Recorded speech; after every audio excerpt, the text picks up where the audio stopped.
আসসালামু আলাইকুম। আমি মোহাম্মদ সুলতান শিকদার, ইসলামনগর এলাকাবাসী। আমি প্রায় 30 বছর যাবৎ মাতোয়াল দক্ষিণ পাড়া ইসলামনগর এলাকায় বসবাস করি। এখন ওখানে একটা বড় ধরনের সমস্যা, যেমন মহিউদ্দিনগঞ্জ একটা রাস্তা 10 ফুট রাস্তা দখল করে, তার মধ্যে 5 ফুট রাস্তা দখল করে উনি 10 তলা ভবন নির্মাণ করে দিচ্ছে রাজুকে ফাঁকি দিয়ে।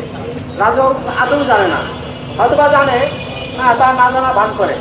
আমরা রাজুকে লিখিতভাবে অভিযোগ জানাইছি, সিটি কর্পোরেশনকে লিখিত অভিযোগ জানাইছি, থানায় লিখিত অভিযোগ জানাইছি, কিন্তু কোনো কর্তৃপক্ষই তার দায় নিচ্ছে না এবং কাজটা বন্ধও করছে না।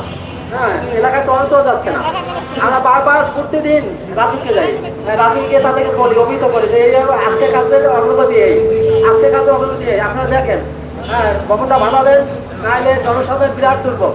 যেমন একটা অ্যাম্বুলেন্সে গাড়ি ঢুকতে পারবে না, ফায়ার সার্ভিসের গাড়ি ঢুকতে পারবে না। যেমন গতকালকে চট্টগ্রাম যে হতাহত হয়েছে, যদি ভালো যাতায়াতের ব্যবস্থা থাকতো এত হতাহত হতো না। হ্যাঁ, যার মৃত্যু হতাহত হয়েছে, একটা ফায়ার সার্ভিস গাড়ি ঢুকতে পারলে এত হতাহত হতো না। আমরা চাই নিরাপদ আবাসন, এখানে সবাই ভালোভাবে বসবাস করতে পারবে। এখন সামনে যে একটা স্কুল আছে, একটা কলেজ আছে, ওখানে ছাত্রছাত্রীরা ওই রাস্তা দিয়ে চলাচল করবে, কিন্তু একটা 5 ফুট রাস্তা দিয়ে কিভাবে এত জনগণ চলাচল করবে?